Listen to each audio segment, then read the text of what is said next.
Okay, so there's that. Trees. I'm very closely connected to trees everywhere I go.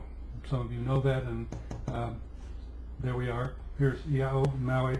Transition ones, that'd be Susan and the bishop, my father, and others, and Iona in Scotland. My job here is the converter. This information that comes gets converted then into these things. Seeding. There's a radiation apparently that's carried by the body that's carrying this information. And this presence, which to me is related to that. They call this a conduit. And of course there are books coming through, which, again, I'm not writing them. I wouldn't know how to write a book.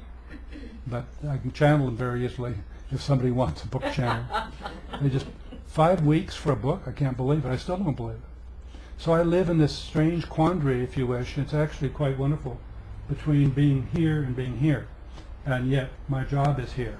So I have the benefit of touching into all of this and touching into all of this. But the serious part is this part. And this part I have absolutely no way of doing anything about. It just is. And it's maturing as the energies want it to mature and expand. This is another version of something like that. Again, I'm sorry about the scale of this. This was my original channeling piece. This is a frequency of here's information coming through and out into the world. Does that make any sense? And what they've done is they've added a whole series of other channels. Apparently there are 5 or 6 different channels that can work through me depending on who's channeling. I mentioned that Hume Cronin can channel through one of these. Susan and the higher energies channel through another one because they're different frequencies. They're not all the same frequency.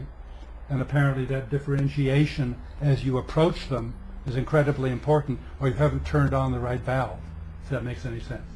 Make sense? So what comes out then depends on what goes in. and what, but this is the mechanism for that to happen, this going on, as far as I'm concerned, within me, and has been adjusted by them for the purpose of allowing more things to come through in different ways. John, on your far right, that column says time expanded?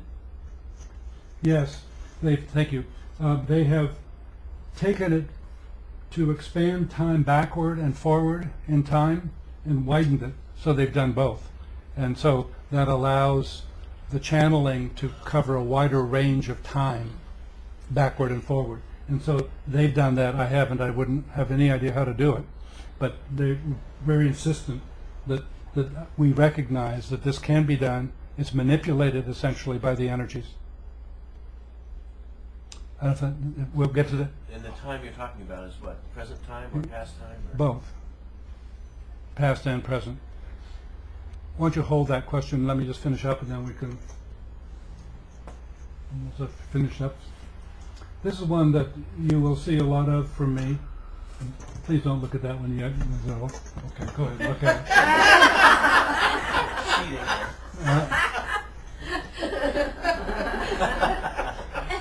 This is a picture which much of what I've talked about is impersonal. This whole job that I've got has 2 levels to it. One is a personal level of our relationship to life as a human being, and that's what this is about. The other one is our greater planetary work, and so they talk about planetary perspectives. They want me to carry information like the information coming from Iona, that's planetary in nature, and scatter seeds. I don't know what, my name's John, so I guess that's okay. Scatter seeds of this information. This, on the other hand, is of great importance also, because the seeds cannot be received at this place. What's happened here in this picture, and by the way, you'll get a copy of this picture in what you're getting, is that our life has turned into this cul-de-sac. We're stuck in a place where you'll notice how large the mind is and how displaced the soul and the heart are. Without spending a great deal of time with this, what you will notice is that as this moves forward, these relationships change. You can see just the color coding, even at a distance, that they change. the blue gets smaller, the mind, and the heart and the soul expand. And so one leaves the cul-de-sac and gets back onto this path of moving forward from a heart-based, soul-based place. This is worth some study when you get a chance to look at it. And you, again, will have your own copy in a few minutes, or an hour, whenever we're done.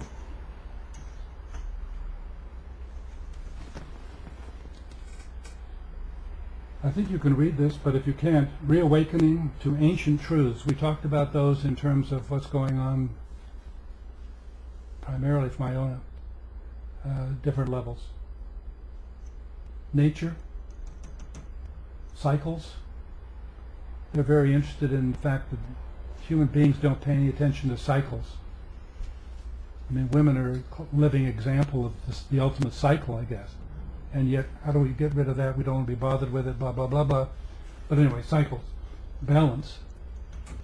That's what John's all about. John's been wired for balance, and so everything is brought back to getting it balanced. My concern about the energies running through me were because the energies were pushing me out of balance, and that comes back into balance because there's a desire to be in balance. Some people are, some people are not. Divine cellular wisdom, we could spend a lot of time on that. The heart and the soul, as opposed to the head.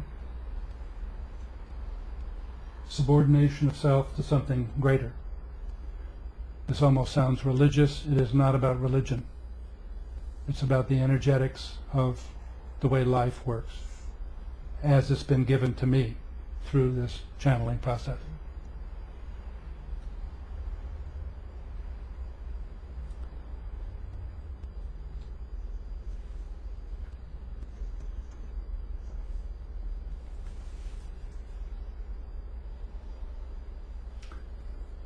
Might be a good time now to stop for a few minutes and use the sandbox or whatever you'd like to do, and we can reconvene with the idea of talking about what we're talking about, to the extent that you would like to do that.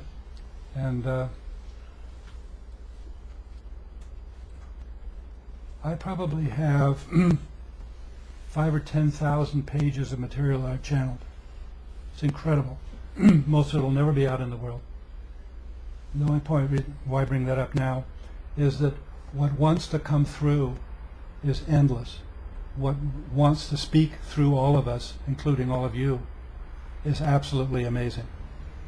And we will talk a little bit later about possibly how you might open yourself to that. But I'd like to leave a seed with you right now, once again, because that's what I do, that it is possible to open to this and find your life being altered by it in a very positive way without it having to be dominated by it. I still live a life on this planet. I'm not floating around in the ethers, I don't think. On the other hand, with the material that comes through, thousands of pages of it, is an amazing resource for us to use and take out into the world. 2 of the books started out as little books. They ended up being so fat that the authors of both of them said, we can't do that, they're too big. Let's take them back down to something that's more bite-sized. So it's that kind of care, I think, that we're experiencing. There's an interest in being able to communicate appropriately and to ask us all, essentially, to join in. So, thank you.